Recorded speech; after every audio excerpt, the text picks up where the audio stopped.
esta é uma palavra aonde Deus busca animar Josué. E por que é que Deus busca animar Josué? Josué, para quem conhece a história, já vinha caminhando com o antecessor dele, que era Moisés, por muitos anos. As coisas que Moisés fez foram maravilhosas demais. Quantos milagres não aconteceram pelas mãos de Moisés? Quantas coisas boas Moisés não fez? Moisés viu a Deus ou não viu a Deus? No relato bíblico, Moisés tinha intimidade com Deus. Deus conversava diretamente com Moisés. Imagine o seguinte relato: Moisés sobe um determinado monte e lá em cima algo se materializa vindo diretamente das mãos de Deus, as tábuas da lei, escrito por Deus, e Moisés desce com as tábuas escritas com a lei de Deus. Isso é algo maravilhoso demais, isso é algo complicado demais para compreendermos. Alguns sequer aceitam esse tipo de mistério. Pela vara de Moisés, muitos milagres aconteceram. E boa parte desses milagres, dessas obras maravilhosas, do maná que caía do céu, e muitas coisas que são extraordinárias demais para a nossa compreensão, Josué viu. Josué caminhou junto. Josué, nessa época, talvez fosse criança no início da caminhada, mas no final da caminhada, Josué já tinha ali os seus 50 anos de idade, quando tem essa revelação. Josué viu o Deus de Moisés, mas isso não livra Josué do medo, isso não livra Josué da insegurança, isso não livra Josué de acordar de manhã e falar assim: caramba, Moisés morreu e eu sou o número 2, será que eu vou dar conta? Será que eu vou dar conta de tocar a minha vida? Será que eu vou dar conta de liderar esse povo? Será que eu vou dar conta de cumprir com as minhas obrigações? Isso acontece conosco o tempo todo. Talvez o seu pai e a sua mãe sejam cristãos, talvez você seja amigo do pastor, talvez você tenha vários relatos e testemunhos de como Deus é bom na nossa vida, foi na vida dos nossos pais e tem sido na vida de várias pessoas, mas quantas vezes nós ficamos inseguros e pensamos: será que Deus vai ser bom para mim?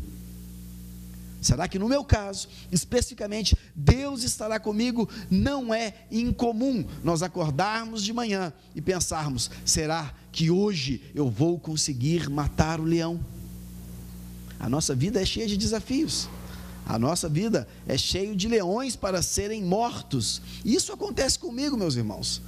Não é raro o dia que eu acordo, abro os olhos e só pela misericórdia de Deus falo: Deus, vem comigo, eu tenho mais um dia pela frente, eu tenho um leão para ser morto, eu tenho uma série de situações a serem resolvidas, e no meu caso especificamente, que sou profissional e também sou pastor, isso meio que dobra. Falo: Senhor, eu tenho uma pessoa que está esperando uma palavra do Senhor, está esperando uma visita minha, e eu tenho que chegar com uma palavra de Deus. E às vezes isso nos traz uma angústia, e às vezes nos traz um certo medo, às vezes nos traz uma insegurança. A vida nem sempre é fácil ser vivida, e mesmo Josué, tendo visto as maravilhas que Deus havia operado por intermédio de Moisés, ele estava num momento de insegurança, de intranquilidade e de medo. Como eu já disse aqui, e repito, o medo, ele tem uma característica muito peculiar. O medo nos paralisa. O medo nos paralisa.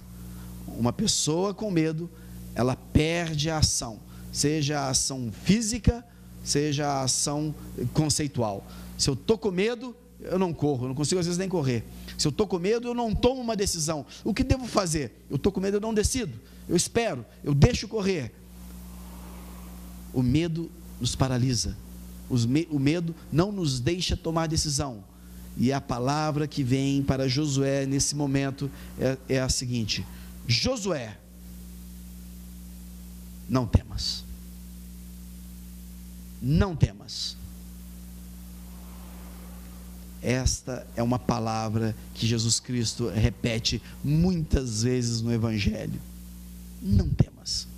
A gente aqui lê no iniciozinho do Antigo Testamento, um livro de judeus, escrito para judeus, por judeus, e mostra Josué na sua crise existencial, tendo medo da sua existência. e do que aconteceria ou deixaria de acontecer na sua vida. E de repente, passam-se milênios e a gente vê Jesus Cristo com uma nova concepção de vida, trazendo uma nova aliança, uma nova leitura, uma releitura sobre Deus e o relacionamento de Deus com o homem, mas ele traz a mesma mensagem: não temas. Essa é uma mensagem central. Eu fiquei muito feliz que hoje no Café com Deus, a Monize falou alguma coisa que me chamou a atenção, né? A Monize falou assim: olha, pastor, aqui no Café com Deus, eu ouvi uma vez uma frase que marcou muito a minha vida, e mudou a minha vida, e mudou a minha percepção existencial. Foi quando foi dito que se nós pegarmos o Evangelho, espremermos o Evangelho e formos tirar uma mensagem central de Jesus Cristo, a gente vai perceber que o que Jesus Cristo diz é o seguinte: tenha qualidade de vida, busque qualidade de vida. Deus tem para o homem qualidade na vida, é isso que Deus tem para nós, é bênção que Deus tem para nós, é alegria, é prosperidade e não desgraça. E quando Jesus diz o seguinte: olhe para os campos, como são lindos os lírios, olhe as aves que não plantam, não colhem, não guardam, não trabalham, não têm CDB, não têm aposentadoria e nunca passam fome, Deus dá a elas o alimento necessário de cada dia. Parece que esse raciocínio é simples demais, mas é proposital, é simples demais mesmo, porque com Deus a vida é simples demais. O próprio Salomão diz o seguinte, quando eu li isso na Bíblia, eu fiquei encantado de ler isso. Eu não me lembro agora, mas está em Eclesiastes, o seguinte versículo: a vida é simples, nós é que complicamos a vida. Eu falei: gente, isso está escrito na Bíblia, que às vezes a gente brinca e fala: não, a vida é simples, a gente que complica as coisas, né? A gente que complica as coisas. Isso é bíblico. Está lá, a vida é simples, nós é que complicamos as coisas, e complicamos demais, e queremos coisas demais, e dificultamos demais, e às vezes sonhamos demais, e às vezes temos medos à toa. Conhecedor dessa fragilidade do ser humano, Jesus Cristo fala muitas vezes: não temas, não temas, não temas, e Jesus repete essa frase à exaustão. Existem pelo menos 10 relatos no Novo Testamento, onde Jesus chega e fala: não temas, nas mais diversas situações, e a última delas, é quando ele aparece para os discípulos, já ressurreto. Ele chega, depois de ter ensinado um monte de coisa sobre existência e vida, ele chega, e aí o pessoal faz igual o Scooby-Doo, né? Fantasma, né? Caramba, passou pela parede, fantasma. E aí ele chega e fala: não temas, não temas. E como é interessante, o ser humano tem essa fragilidade, o ser humano tem esse ponto fraco. Será que Deus vai tomar conta de mim amanhã? Será que os meus filhos serão homens e mulheres de bem? Será que os meus filhos vão se dar bem na vida? Será que eu terei trabalho amanhã? Será que o meu matrimônio será próspero? Será que eu posso confiar em Deus? Será que Deus vai tomar conta de mim? Não temas, seja forte, seja corajoso, porque Deus vai sim tomar conta de você.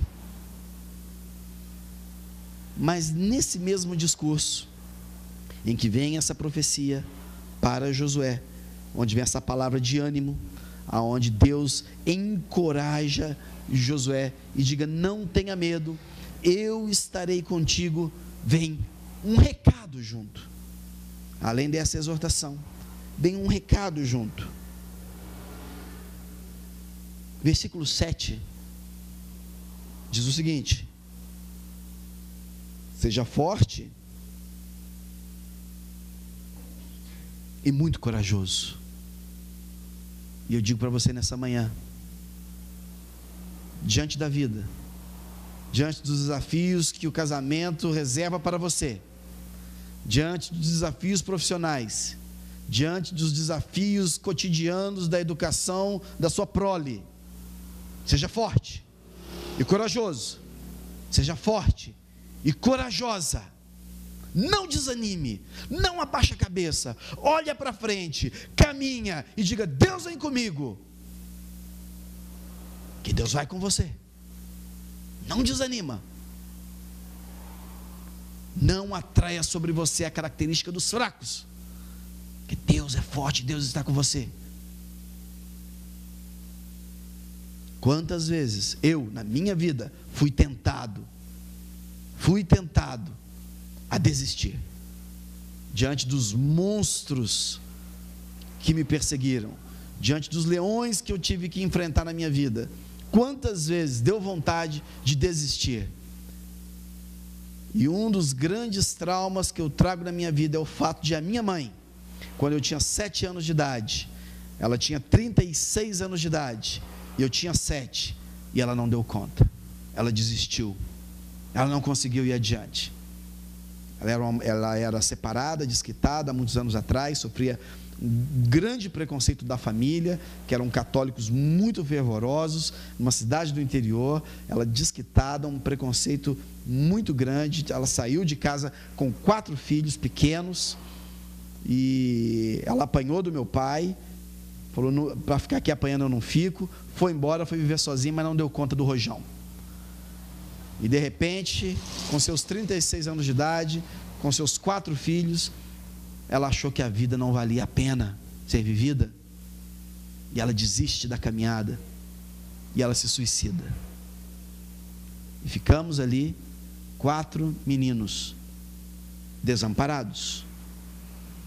E o nosso pai, que morava em outra cidade, muito longe, soube da notícia, resolve ir lá buscar esses meninos, num espasmo de lucidez.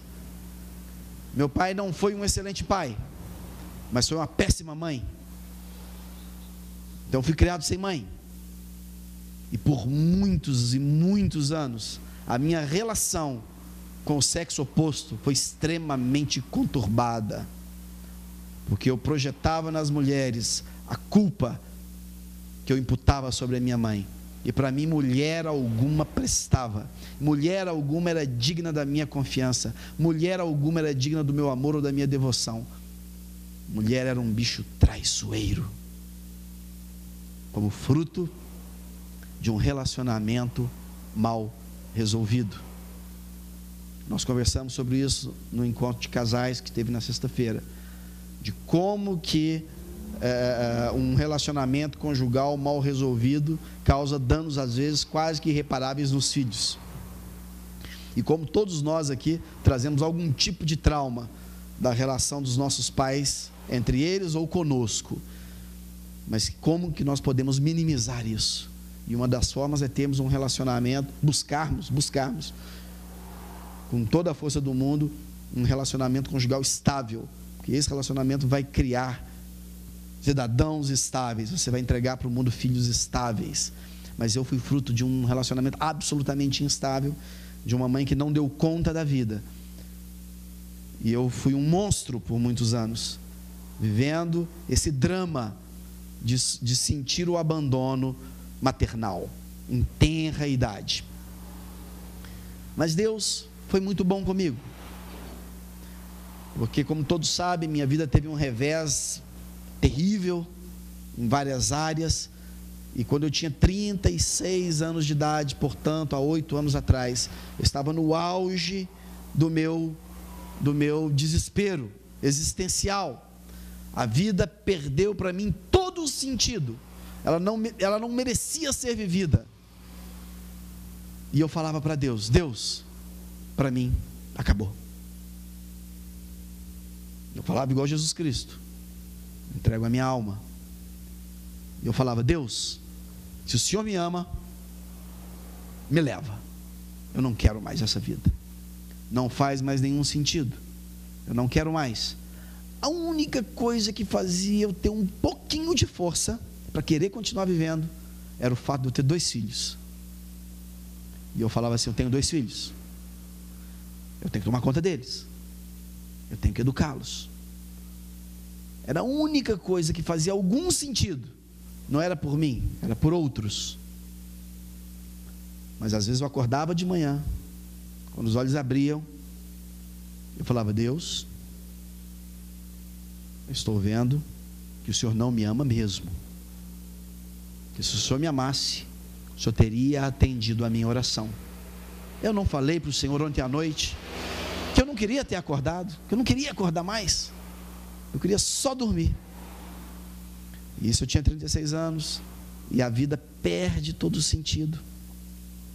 E Deus me permitiu, não sei porquê, não me lembro a circunstância, que por um acaso eu pego a certidão de óbito da minha mãe, olho e percebo que ela tinha 36 anos, a minha idade, quando ela também tinha desistido da existência dela. Eu falei: Deus, eu entendi o recado, eu entendi o recado, eu sou fruto dessa péssima decisão que ela tomou. Eu não quero mais repetir essa história, eu não quero repetir essa história. Agora eu estou entendendo que às vezes a vida realmente perde o sentido, e você não quer mais a vida vivida como a vida deve ser.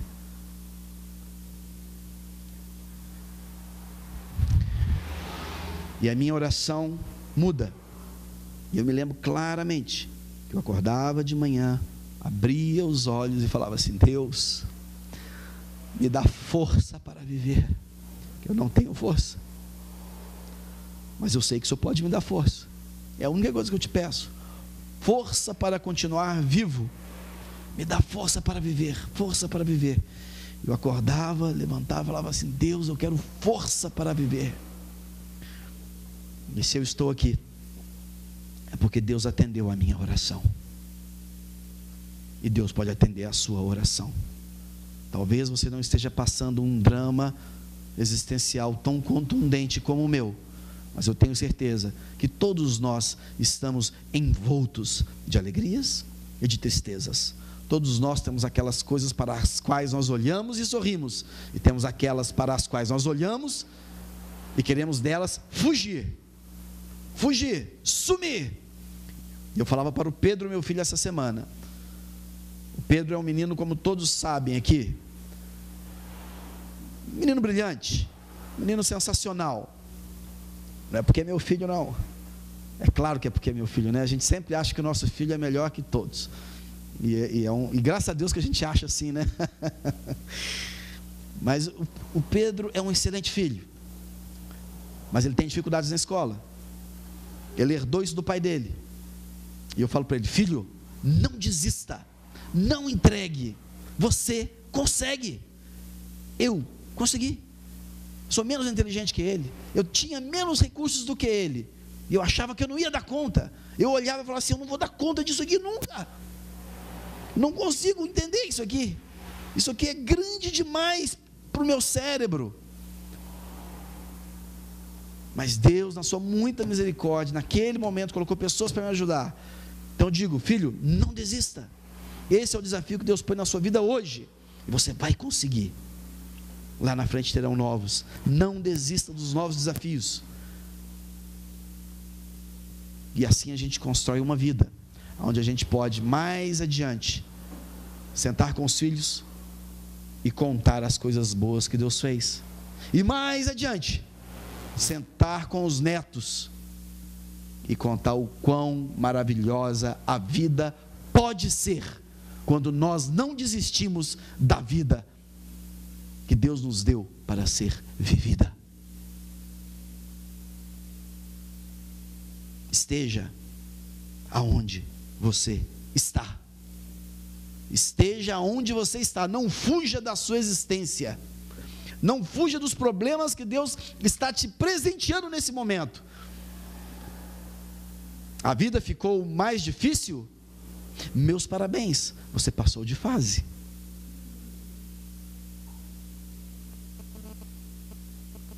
Meus parabéns, Marco Monção. Você passou de fase. Deus falou, está jogando bem. Nesse nível do joguinho, está fácil. Próxima fase. Mas eu tenho algo para te dizer. Vai chegar um momento em que essa fase também vai estar fácil. Assim, tiro de letra aqui. Não tem monstrinho que me pegue mais. E vem uma nova fase. Assim como nós educamos os nossos filhos de acordo com a sua maturidade, a sua capacidade, Deus faz a mesma coisa conosco. E Josué, na sua crise existencial, um povo que era contado aos milhões, hoje sabemos que a contagem numérica naquela época não era como é hoje. Então suponhamos que o povo ele fosse mais ou menos em torno de 30 a 40 mil, o povo de Israel. E de repente cai nas costas de Josué, um jovem de 50 anos de idade. Josué, agora você que vai liderar esse povo. Mas não é só para atravessar o deserto não, agora é para brigar, guerrear, entrar na luta e tomar essa terra aí. Aí fala assim, eu quero fugir, eu quero voltar para o Egito, quero ficar no deserto, eu quero fugir da minha realidade. E Deus fala assim, seja forte, seja corajoso, não seja mariquinha, não fuja dos seus problemas conjugais, não fuja dos seus problemas financeiros, não fuja das suas responsabilidades paternais, não fuja, não tente se infantilizar, não tente ficar jogando videogame o dia inteiro, não tente fugir da realidade. Seja forte e corajoso, eu serei contigo. Eu serei contigo. Você não está sozinho, você não está sozinha. Deus tem para nós qualidade de vida. Mas a vida não se vive dentro de um buraco, de uma toca, escondido e fugindo. A vida se vive onde o sol está batendo. A vida se vive no campo, correndo atrás. E Deus dá uma dica para Josué. Deus dá uma dica. Josué, eu posso facilitar as coisas para você. Eu posso facilitar. Eu posso te contar um segredinho. O segredo do sucesso. Eu vou te contar o segredo do sucesso. No futuro, no ano 2000, vai ter um monte de palestrantes fazendo palestras sobre como obter sucesso. Gente vai ficar rica vendendo DVD sobre como obter sucesso. Pessoas vão construir cursos para obter sucesso. No ano 2000, muitas pessoas vão correr desesperadas atrás do sucesso. Mas agora, 2000 anos antes de Cristo, eu vou te contar um segredinho. O segredo do sucesso. Você quer, Josué? Eu vou te dar uma ajudazinha. O segredo do sucesso. E ele continua dizendo, versículo 7. Tome cuidado e viva de acordo com toda a lei que o meu servo Moisés lhe deu. Não se desvie desta lei em nada, e você terá sucesso em qualquer lugar para onde você for. Quer sucesso? Siga os ensinamentos de Deus. Siga os ensinamentos de Deus. Eu já falei para vocês que a palavra lei, ela foi mal traduzida.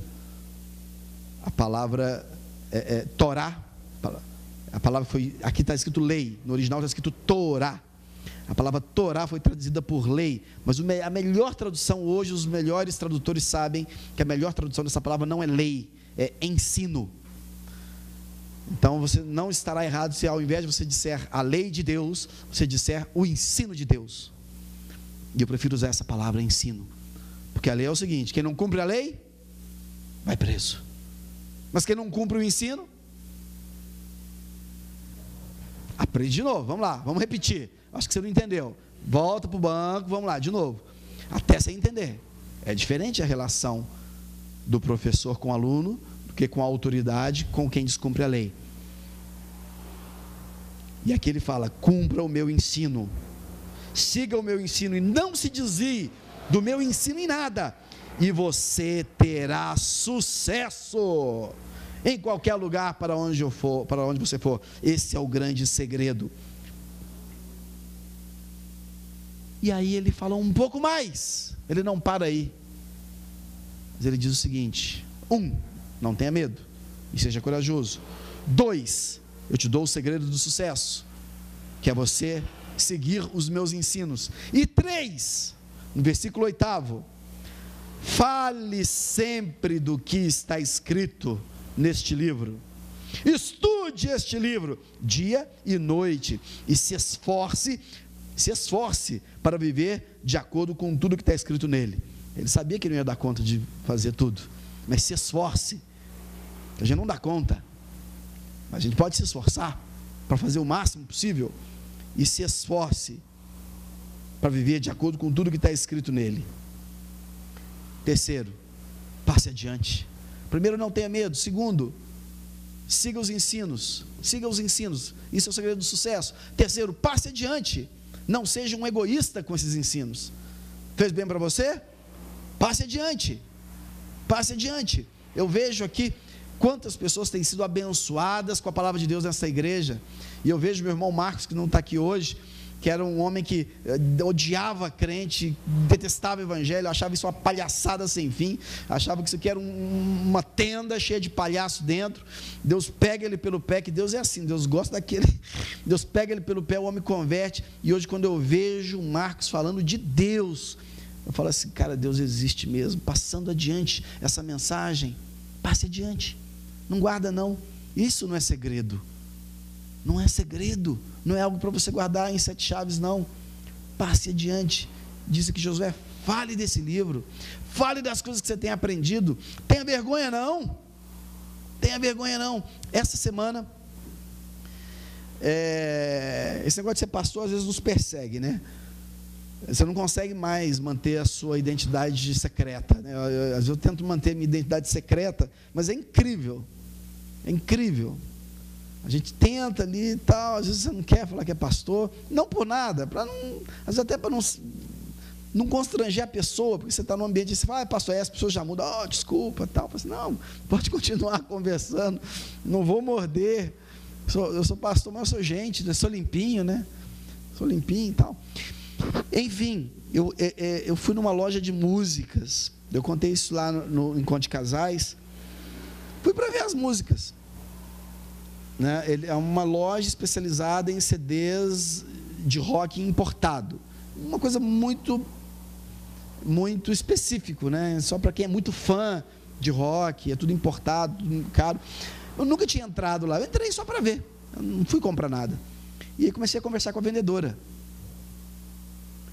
e eu não queria evangelizar a vendedora, eu só queria entrar na loja, mas parece que não tem jeito. Aí começa a conversar de rock, né?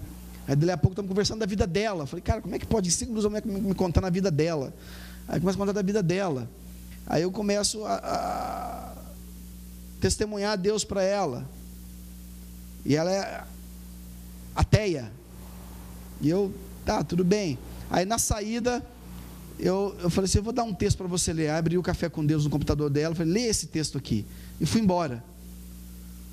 Aí eu volto no outro dia, ela fala assim: Luciano, primeiro, eu não fazia a menor ideia que você é pastor, e eu não gosto desse povo, mas eu gostei de você. E segundo, eu estou navegando nesse site aqui há 24 horas, quanta coisa Deus está falando comigo, quanta coisa. Eu falei: que bom, né? Porque Deus é bom. Aí ela: não, mas Deus não existe. Aí a pessoa fica confusa, porque ela não quer abrir mão do ponto de vista dela também, ao mesmo tempo, e aí fica aquela confusão.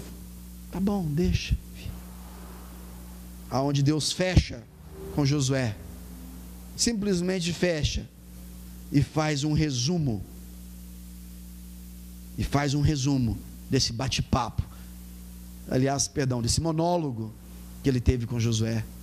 Ele resume dizendo: veja que interessante, versículo 9: lembre da minha ordem. Em outra tradução deve estar assim: eu não te mandei, ou numa mais antiga assim, não tu mandei eu, né? Na época dos nossos avós, não tu mandei eu. Numa outra assim, eu não te mandei. E numa linguagem de hoje, lembre da minha ordem. É uma ordem. Deus não te dá dando a opção, Deus está ordenando: seja forte, lembre da minha ordem, seja forte e corajoso, não fique desanimado nem desanimada, nem tenha medo, porque eu, o Senhor, o seu Deus, estarei com você em qualquer lugar para onde você for.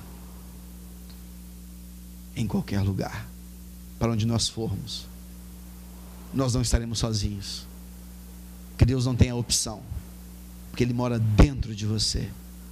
Você é o templo do Espírito Santo. Ele está com você, e aonde quer que você vá, você vai arrastar esta bênção com você. Não te dei essa ordem? Seja forte, seja corajoso, eu estarei com você aonde quer que você vá. Portanto, andemos de cabeça erguida, não com a arrogância dos religiosos que acham que se bastam em suas próprias leis criadas por eles mesmos, mas com a cabeça erguida, na confiança de que você tem um Pai bondoso na sua retaguarda, que vai te amparar e vai te ajudar nas suas decisões, porque Ele estará com você nas suas decisões. Estarei com você aonde quer que você vá. Mas vá,